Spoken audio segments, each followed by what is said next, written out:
de prensa Cono Sur. Hola, ¿qué tal? Un gusto saludarlos desde el Centro Internacional de Noticias de NTN 24 en el Cono Sur. Soy Angie Gutiérrez. Bienvenidos. Un escándalo sin precedentes remece a Chile. 25.000 funcionarios públicos habrían viajado al extranjero mientras estaban con licencia médica. Esta situación generó la renuncia de más de 1.000 empleados y la apertura de 6.600 sumarios administrativos en el gobierno central. Pero ¿cómo se llevó a esta situación? Revisemos las declaraciones de parte del gobierno de Chile. Enfatizar que el informe de la Contraloría es un informe que nos parece muy oportuno y necesario para mostrar de manera particularmente vívida situaciones que hay de abuso de licencias.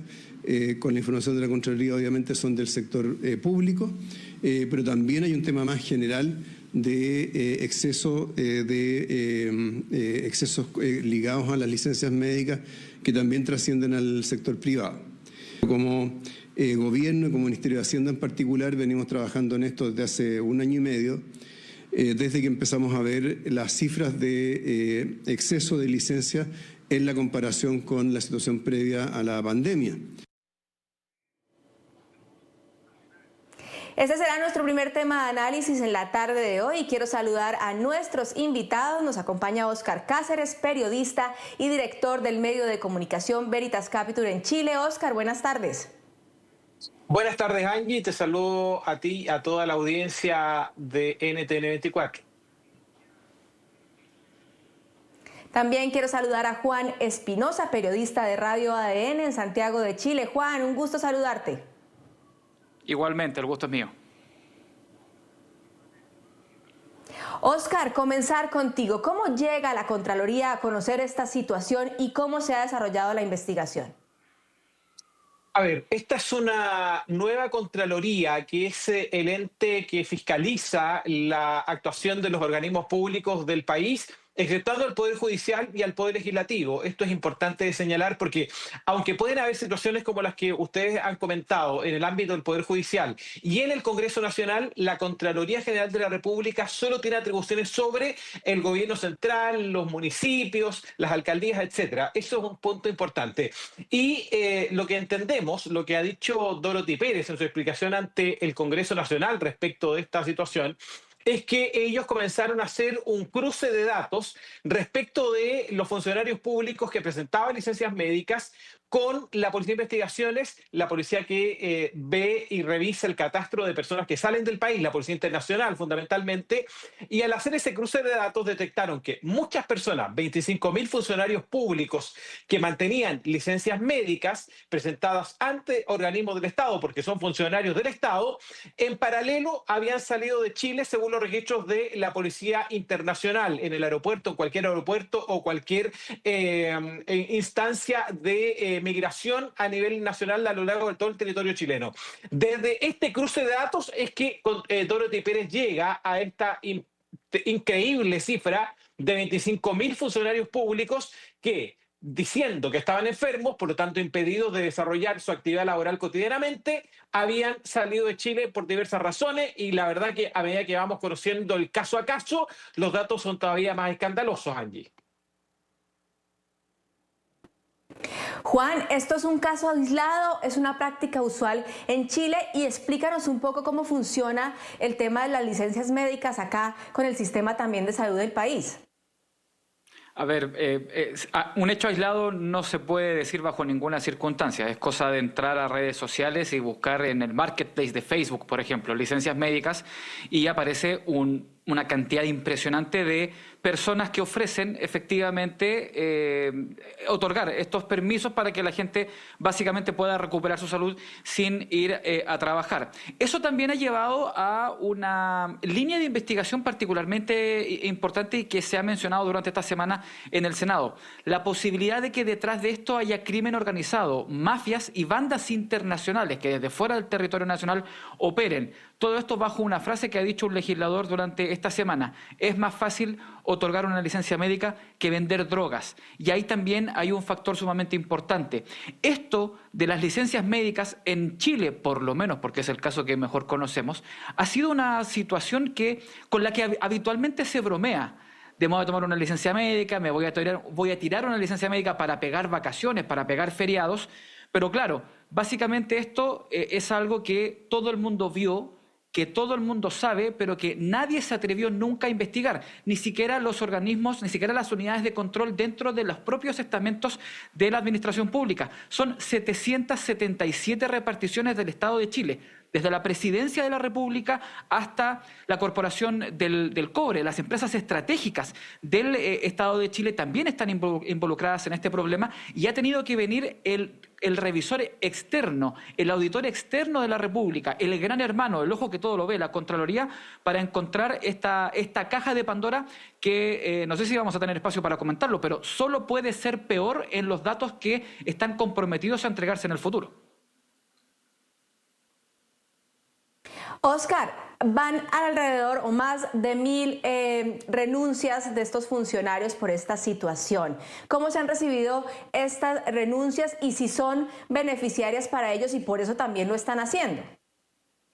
A ver, lo que pasa es que en el caso de los funcionarios públicos, cuando se cerciora, se certifica que han cometido algún tipo de irregularidad en la función pública, los funcionarios públicos son funcionarios 24/7, los 365 días del año, estén con licencia o no, estén en su oficina o no. Por lo tanto, tienen que guardar también del punto de vista del estatuto administrativo que los regula en Chile, también cierto tipo de conductas. Por lo tanto, cuando un funcionario renuncia voluntariamente, resuelve el problema del momento, porque si permanecen en la institución a la cual están adscritos, a la cual están contratados, se abre un sumario administrativo, en este caso por estas licencias médicas fraudulentas o haber incumplido el reposo médico en la casa, entonces el sumario podría haber terminado con la desvinculación y la orden de expulsión del aparato estatal, y esto les habría impedido ser contratados en otro organismo público por un plazo de 5 años.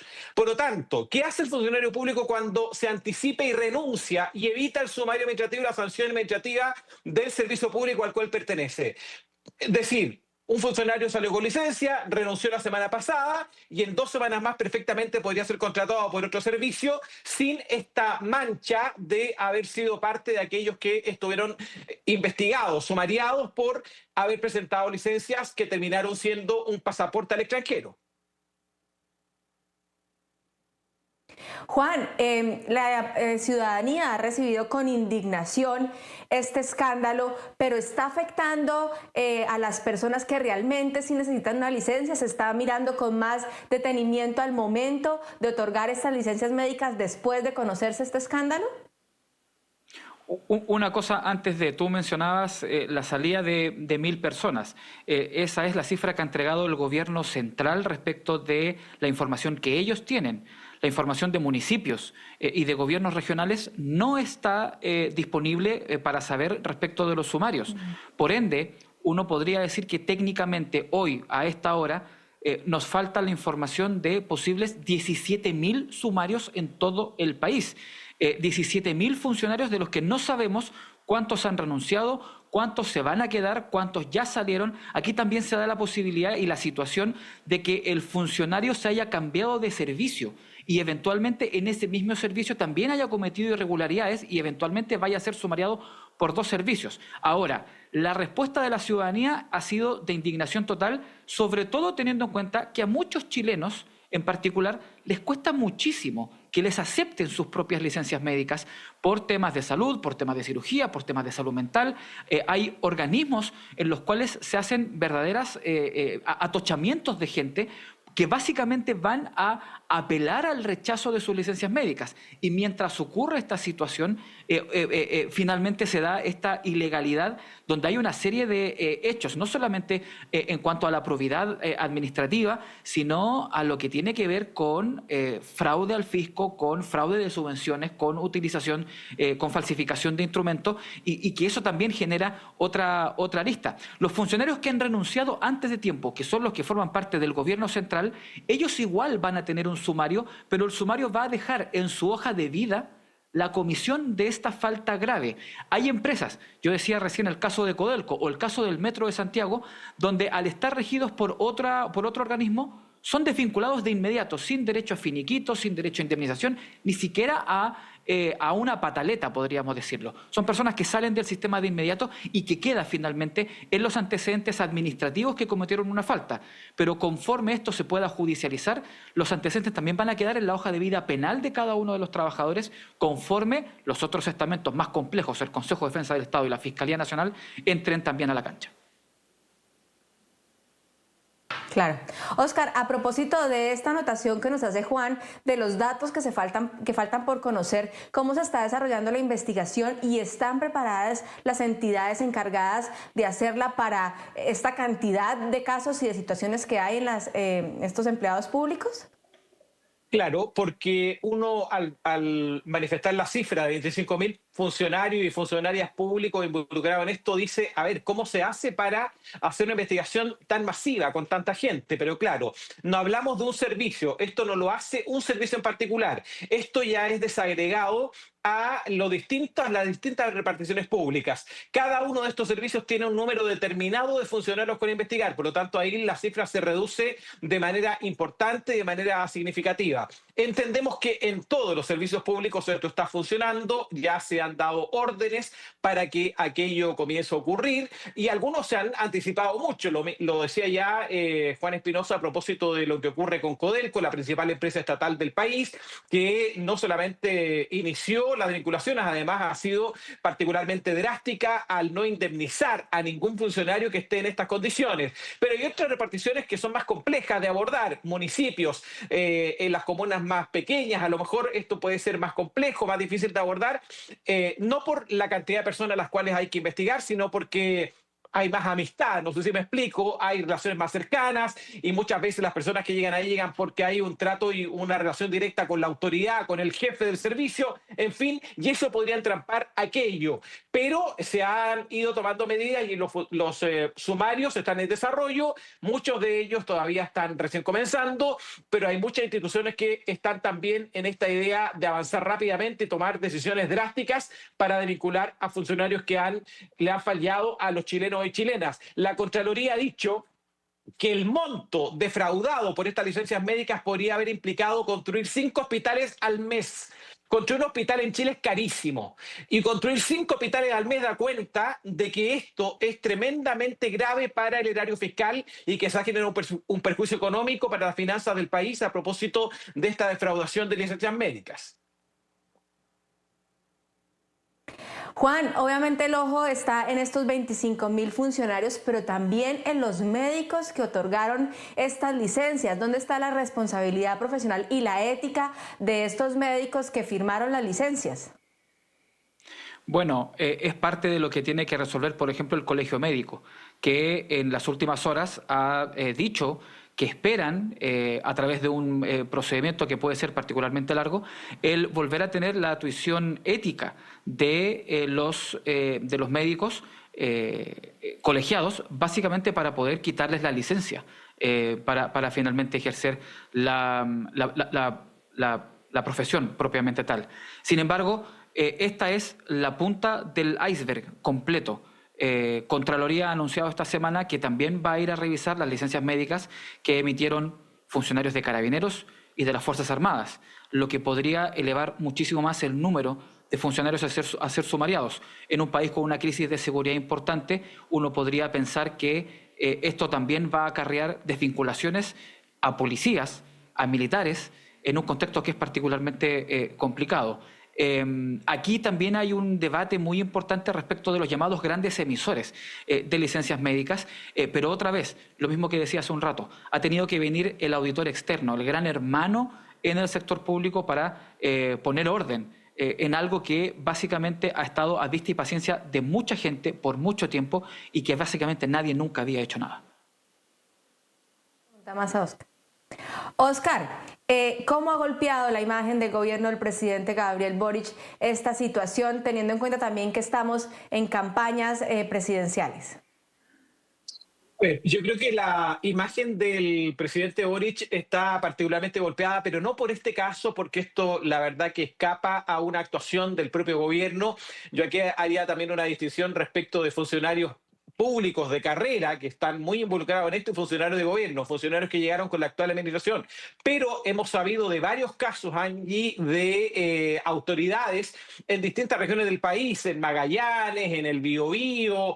Había un amigo muy cercano al presidente de la República en la subsecretaría de Telecomunicaciones que se conoce como el caso cero. Es que el que habría derivado en este inicio de investigación por parte de la Contraloría, porque se habría dedicado con una licencia médica a estudiar en el extranjero y esto fue abordado, un sumario de muchos años, pero que no se llegaba a nada. Y ahí la Contraloría decide investigar esto y esto habría abierto esta verdadera caja de Pandora. Por lo tanto, aunque el gobierno no es responsable directo por las conductas individuales de los funcionarios públicos, claramente hay muchos cercanos al presidente que han caído por esta situación y han presentado su renuncia. Yo solo quiero agregar un dato a lo que comentaba Juan hace un momento, en torno a esta suerte de organización criminal para defraudar al fisco a propósito de licencias médicas. La cantidad de médicos extranjeros que llegaron en Chile en pandemia y que fueron de los grandes emisores de licencias médicas y que se enriquecieron de manera multimillonaria y que ya abandonaron a Chile. Por lo tanto, el peso de esta investigación de la justicia no los alcanzó porque ya arrancaron del país, pese a haber emitido una cantidad increíble de licencias médicas compradas, fraudulentas. La ofrecieron en el mercado, en las redes sociales y terminaron enriqueciéndose. Hay reportajes en Chile de doctores que han hecho mansiones en países como Colombia y otros a propósito de la venta irregular de licencias médicas, Angie. Increíble esta situación, un caso al que le seguiremos muy atentamente la pista para ver en qué termina. Vamos a hacer una primera pausa aquí en Club de Prensa Conosur, ya volvemos. Ya regresamos con Club de Prensa Conosur por NTN 24, el canal de las Américas. Seguimos en Chile porque esta semana el caso del ex subsecretario del Interior Manuel Monsalve se ha tomado los titulares en el país. Tras 6 meses de prisión preventiva por ser acusado de abuso sexual y violación, la Corte Suprema le ha otorgado arresto domiciliario total. Además, se han dado a conocer antecedentes del análisis forense de su celular, en donde se han encontrado búsquedas de drogas vinculadas con delitos sexuales y páginas de citas. También se investiga a su hija, quien es médica becaria, por haberle otorgado una licencia médica el día que se presentó la denuncia en su contra. Seguimos aquí en Club de Prensa Conosur analizando este tema. Oscar, preguntarte, ¿cómo se dio a conocer estos nuevos antecedentes del caso del ex subsecretario Manuel Monsalve y cómo también se recibió en la opinión pública y en los sectores políticos? Recordemos que el exsecretario Manuel Monsalve dejó la prisión donde estaba hace pocos días. Manuel Monsalve estuvo durante varios meses encarcelado, 6 meses aproximadamente, estuvo en una cárcel en Chile y obtuvo la libertad, más bien el arresto domiciliario. Sigue en condición de preso, pero en su casa. Es algo que en Chile puede suceder, para explicarlo a nuestra audiencia en toda América. Y estos datos que se han conocido en el último tiempo forman parte de la carpeta investigativa, la carpeta que está sustanciando el Ministerio Público y que ha llegado a un reportaje de un medio de comunicación particularmente y ha dado cuenta de esta práctica del subsecretario Manuel Monsalve en torno a que él no solamente pone en riesgo la seguridad nacional, porque lo que hace Manuel Monsalve, que dice en relación con su vida privada, da lo mismo si no fuera el encargado de la seguridad pública de Chile, donde hacía y programaba citas con mujeres que se supone se dedicaban a la prostitución, según los datos del reportaje y de la carpeta investigativa, y además buscado antecedentes respecto de un medicamento, una droga, para someter personas en contexto de situaciones de carácter sexual. Por lo tanto, esto ha generado una nueva repercusión y ha dado cuenta de que Manuel Monsalve venía en una escalada de acciones que ponían en riesgo su propia integridad personal y además la seguridad del país, porque si hubiese sido objeto de una extorsión o hubiese caído en manos del crimen organizado, el jefe de la seguridad chilena, esto hubiese tenido otras consecuencias para el país. Juan, ¿cuáles fueron los argumentos de la defensa de Monsalve para que en esta oportunidad la Corte Suprema le otorgara el arresto domiciliario total, ya que en otras oportunidades lo habían intentado y había sido rechazado? Sí, algo también importante a mencionar, complementando lo que decía Óscar. Hablábamos en el bloque anterior del descrédito de la función pública a partir de las licencias médicas. El caso de Monsalve también suma a este descrédito, sobre todo a la hora también de esta filtración de la carpeta investigativa y que daba cuenta finalmente del historial de navegaciones en su teléfono celular. Los argumentos es que básicamente no hubo violación. Es algo en lo que se ha insistido desde la defensa del ex jefe de las policías, y también el factor de la amnesia que dice Monsalve desde el momento en que se da a conocer esta denuncia, que él tuvo en la noche en que salió con esta funcionaria y donde él dice no recordar nada y haber justamente temido ser víctima de una extorsión. Se ha apuntado a eso, a desacreditar finalmente la tesis de la víctima, que ha sido en sí mismo, la tesis de la víctima, un foco de debate a ratos, hago parte de la autocrítica a nombre de los medios de comunicación chilenos, innecesaria por parte de la prensa, porque se han filtrado informaciones innecesarias para la investigación, sobre todo de una situación tan delicada como es una violación, pero también el factor de este supuesto blackout que habría sufrido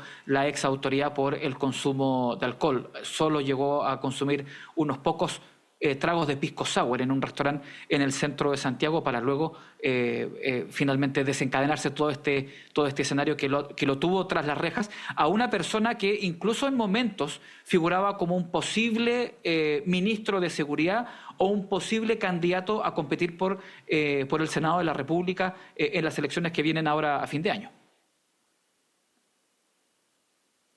Óscar, teniendo en cuenta también esto que nos menciona Juan de la filtración de los antecedentes, ¿consideras que las autoridades han actuado adecuadamente frente a este caso? ¿Se ha hecho bien el trabajo y la investigación y se ha tomado con la seriedad que amerita? A ver, yo creo que la investigación judicial sí está bien llevada, más allá de lo que ocurre con las filtraciones, que son una cuestión, un problema más bien estructural de la Fiscalía y del sistema público chileno. Porque, por ejemplo, en casos de alta connotación social, es muy recurrente que actores políticos, por ejemplo, parlamentarios, presenten querellas y sean parte de causas donde uno dice, ¿qué tiene que hacer un político investigando, siendo parte de una cuestión de esta naturaleza? Se supone que es porque hay una afectación a la sociedad, y ese es el argumento bajo el cual se aceptan este tipo de instancias. Pero cuando un actor es parte de un proceso judicial, tiene acceso a los datos de esta investigación. Y se supone que entonces desde actores políticos vendrían las filtraciones, ha dicho la propia Fiscalía, y que ellos no pueden impedir que los recurrentes formen parte del acceso a la carpeta y que ellos filtren los datos. Esto ha sido parte de una discusión que es bastante más amplia.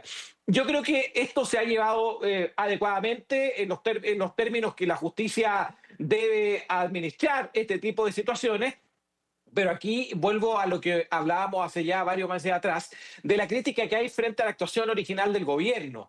Aquí el gobierno actuó mal. Recordemos que cuando se sabe esto, Manuel Monsalve dice que lo sabe porque el propio presidente le comunica, el presidente de la República, que está siendo objeto de una investigación judicial, y le da 48 horas de libertad para que hable con la familia, para que prepare la salida, etcétera, etcétera. Y según Manuel Monsalve, el propio presidente le habría dicho que él, como Gabriel Boric, no tendría por qué dudar de su palabra, es decir, poniendo en cuestión la versión de la víctima. Y bajo esa lógica, claramente hay una crítica a cómo el gobierno se ha conducido. Un gobierno que fue errático en la primera reacción a propósito de las declaraciones de la ministra de la Mujer, Antonio Orellana, pero que entendemos luego han ido tratando de separarse de este fantasma que implica el caso Monsalve, pero vez tras vez el caso Monsalve sigue afectando a la moneda. Quiero poner un antecedente más, Angie. Hay un parlamentario que ha pedido, vía transparencia, que se le entreguen los correos electrónicos de los asesores del presidente durante estos 5 días donde ellos dijeron que se tomaron el tiempo para buscar un reemplazo y que por eso no le pidieron la salida a Manuel Monsalve. El Consejo para la Transparencia ha ordenado entregar esos correos electrónicos y la presidencia ha ido a la Corte de Apelaciones para impedir el acceso a esa información. Creo que en esto el gobierno falla al no transparentar sus acciones en el marco de una situación tan grave y tan escandalosa como la situación del subsecretario Manuel Monsalve. Claro.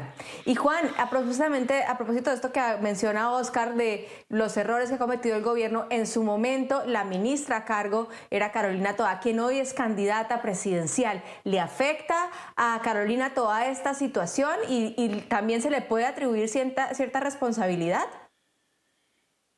A mí me parece que hay una responsabilidad importante de parte, sobre todo, de esta primera línea conocedora de los hechos. Carolina Toá, el mismo presidente Gabriel Boric, sus equipos de asesores. Yo tengo la experiencia de haber reporteado información policial y haber tenido contacto y comunicación a los asesores de Manuel Monsalve, y ellos se escudaban en malestares crónicos de Monsalve para no llegar a ciertas actividades, como ocurrió justamente el día 23 de septiembre, es el día en donde finalmente se destapa toda esta olla. ¿Podría tener impacto en la carrera presidencial de Carolina Toá? Lo primero que tiene que ocurrir es que Carolina Toá gane la primaria a finales de junio. Yo no veo que haya un margen muy óptimo para que ocurra eso. Luego, ella misma también en reiteradas ocasiones se desmarcó de la figura de Manuel Monsalve, lo acusó de traidor. Entonces, la afectación ha sido más que nada al organismo del gobierno, a la forma en la que el gobierno se presentó hace años como un gobierno feminista. Ha sido una crítica constante de la derecha en medio además de una crisis de seguridad, pero el impacto en carreras presidenciales, hay que ser justos. La carrera presidencial de Carolina Toá podría terminar en exactos 30 días más. Entonces, me parece que vincular esto a una carrera que es muy corta no tiene mucho efecto. Si Carolina Toá gana, ahí sí evidentemente que va a ser un argumento usado por sus rivales políticos en la derecha. Claro, y lo veremos después de junio de las elecciones primarias. Un caso que sin duda seguirá siendo noticia en Chile. Vamos a hacer una nueva pausa en Club de Prensa Conosur. Ya volvemos. Ya regresamos con Club de Prensa Conosur por NTN 24, el canal de las Américas. El gobierno de Chile presentó recientemente un proyecto de ley que busca legalizar el aborto hasta las 14 semanas. En el país, actualmente el aborto es permitido en 3 causales, pero el Ejecutivo busca ampliar este derecho bajo el argumento que se realizan alrededor de 170.000 abortos clandestinos al año. Por su parte, la oposición ha acusado al gobierno del presidente Gabriel Boric como oportunismo político con este proyecto de ley. Revisemos las declaraciones de la ministra de la Mujer de Chile. La Contraloría General de la República tomó razón del reglamento que busca que lo que nuestro país ya acordó el 2017 funcione en todo el país y resguarde en especial a las niñas en la causal de violación, la más frecuente para ellas. Hoy venimos a detallar el ingreso del proyecto de ley que legaliza la interrupción voluntaria del embarazo en el plazo de 14 semanas y establece para ello mecanismos en el sistema de salud. A quienes han abortado, que sabemos por estadísticas que son miles en nuestro país, sea la edad que tengan, sea el método que utilizaron, los más antiguos, como eran los ganchillos, palos de apio, o los métodos más modernos, que son los medicamentosos, adquiridos mediante el mercado clandestino, queremos que sepan que el gobierno de Chile considera que no deben seguir siendo tratadas como criminales y que no deben seguir siendo perseguidas. Juan, ¿consideras que este proyecto es la respuesta a una deuda pendiente con los derechos de las mujeres o es una jugada electoral? Me parece tremendamente peligroso, siendo hombre, opinar sobre algo que es un factor de prioridad de las mujeres. Sin embargo, también es necesario que en el país existan finalmente este tipo de debates, sobre todo porque lo que anuncia el gobierno no es un proyecto para obligar a la gente a tomar una decisión. Acá lo que se busca es justamente proteger a las personas que toman finalmente la decisión de abortar, considerándose lo que hablábamos hace 2 bloques atrás, el nivel de medicina ilegal que muchas veces se ejerce, no solo en lo que tiene que ver con licencias médicas, en lo que tiene que ver, por ejemplo, con salud dental, pero también en lo que tiene que ver con las interrupciones de los embarazos. Y escuchábamos recién a la ministra Orellana con los métodos de antaño que se utilizaban para finalmente interrumpir los embarazos. A mí me parece que, más allá de si es bueno o es malo, si es una jugada interesante o no, es un compromiso que establece el gobierno. Era una de las cosas que varios en el Congreso Nacional nos preguntábamos, bueno, pero esto se anunció hace un año y recién un año después se viene a proponer. A mí me parece que en una sociedad madura y desarrollada como la chilena es un debate interesante de tener con los pros y con los contras. Óscar, ¿qué implicaciones tiene tanto para el contexto social y político actual de Chile este proyecto de ley? A ver, yo, a diferencia de lo que dice mi amigo Juan Espinosa, yo creo que esta no es una promesa de hace un año, esta es una promesa de hace 4 años cuando Gabriel Boric era candidato a la presidencia de la República.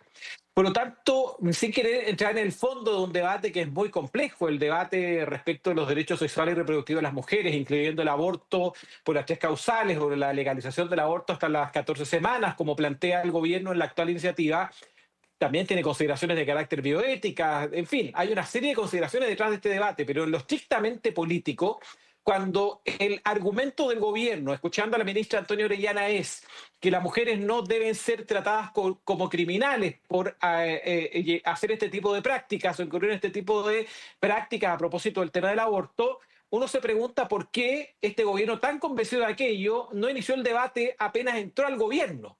Porque esta es una cuestión central del mundo progresista, de las banderas que ha levantado históricamente el Frente Amplio, por ejemplo, que es la coalición que respalda fundamentalmente al gobierno del presidente Gabriel Boric.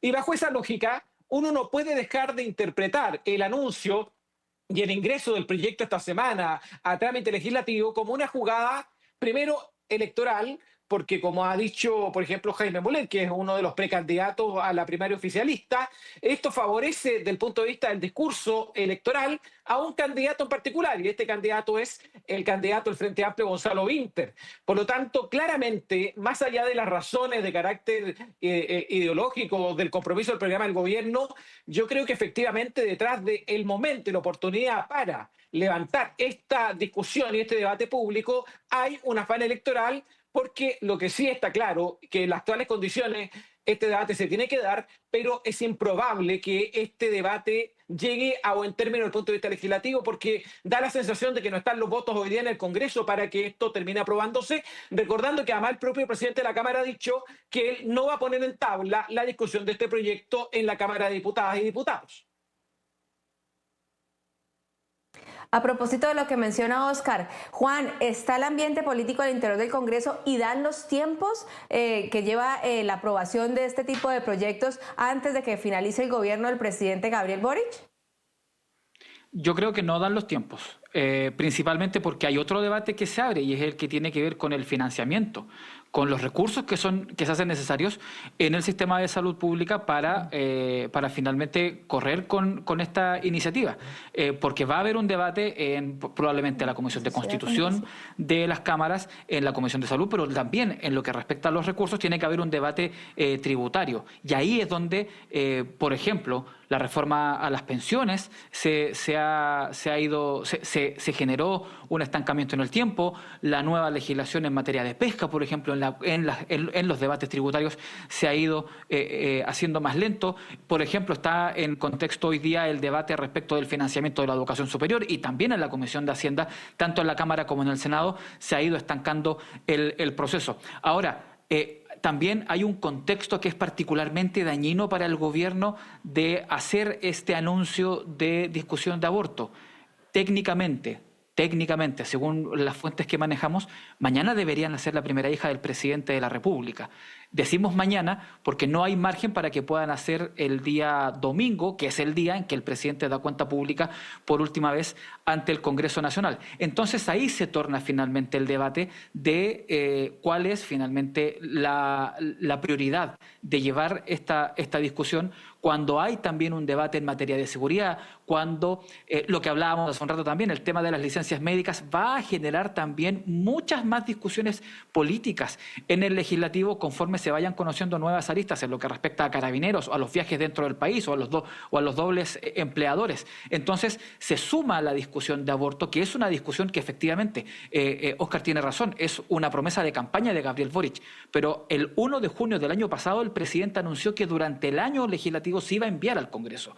Se ha demorado mucho porque también a este gobierno, y hay que reconocerlo, la contingencia se lo ha comido por completo y le ha costado mucho al gobierno de Gabriel Boric superar esa barrera y poner de una vez por todas el debate. Ponen hoy el debate del aborto cuando el presidente está a punto de ser padre y cuando hay un montón de otras iniciativas muy retrasadas en los trámites legislativos para finalmente generar una nueva discusión.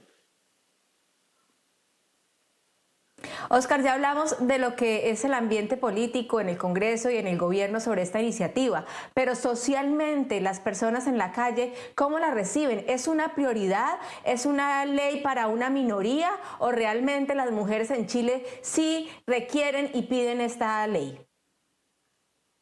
Angie, ahí yo suscribo las palabras de Juan respecto de lo difícil que es interpretar en este sentido un debate que afecta fundamentalmente a las mujeres, y no lo digo desde la irresponsabilidad de los hombres que siempre tratan de no asumir lo que corresponde al tema de la paternidad.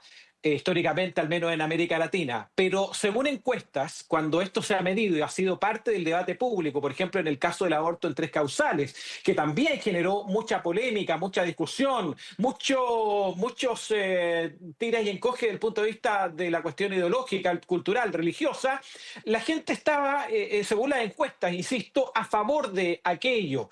Pero, según los datos que hoy tenemos y sometiéndonos a lo que dicen las encuestas, hoy día los temas fundamentales para la opinión pública chilena son la seguridad, fundamentalmente, el tema de la salud, el tema migratorio, como parte de la cuestión más importante para los chilenos y chilenas. Por lo tanto, el tema del aborto todavía no, pero habrá que ver en las próximas semanas, en la medida que esto vaya avanzando desde el punto de vista legislativo, cómo la ciudadanía también percibe esto. Pareciera ser que todavía no es tema de discusión en la opinión pública, porque es un debate que recién comienza, por lo tanto yo esperaría algunas semanas para ver cómo va decantando y cómo ven también los chilenos la aprobación a discutir esta iniciativa. Da la sensación de que con las 3 causales es suficiente con lo que tenemos hoy día en materia de aborto en Chile, pero, insisto, al ser un debate que está incipiente, habría que darle un poco más de tiempo para evaluar si afecta o no las derivas de la opinión pública. Claro. Vamos a hacer una nueva pausa en Club de Prensa Conosur, ya volvemos. Ya regresamos con Club de Prensa Conosur por NTN 24, el canal de las Américas. Se nos acaba el tiempo en Club de Prensa Conosur. Quiero agradecer a nuestros invitados. Nos acompañó Óscar Cáceres, periodista y director del medio de comunicación Veritas Capital. Óscar, gracias por tu tiempo esta tarde en Club de Prensa Conosur. Gracias a ti, Angie. Siempre un privilegio compartir este espacio con Juan Espinosa. Buenas tardes. También agradecer a Juan Espinosa, periodista de Radio ADN en Chile. Gracias, Juan, por tu tiempo y tu completo análisis de la actualidad en Chile. Gracias por la invitación y, Óscar, nos vemos el domingo en la cuenta pública. Así es, hasta el domingo. A ustedes gracias por acompañarnos y continúen con el canal de las Américas. Ya viene Hugo Vecino con una actualización de las noticias más importantes de América Latina y el mundo. Buen fin de semana.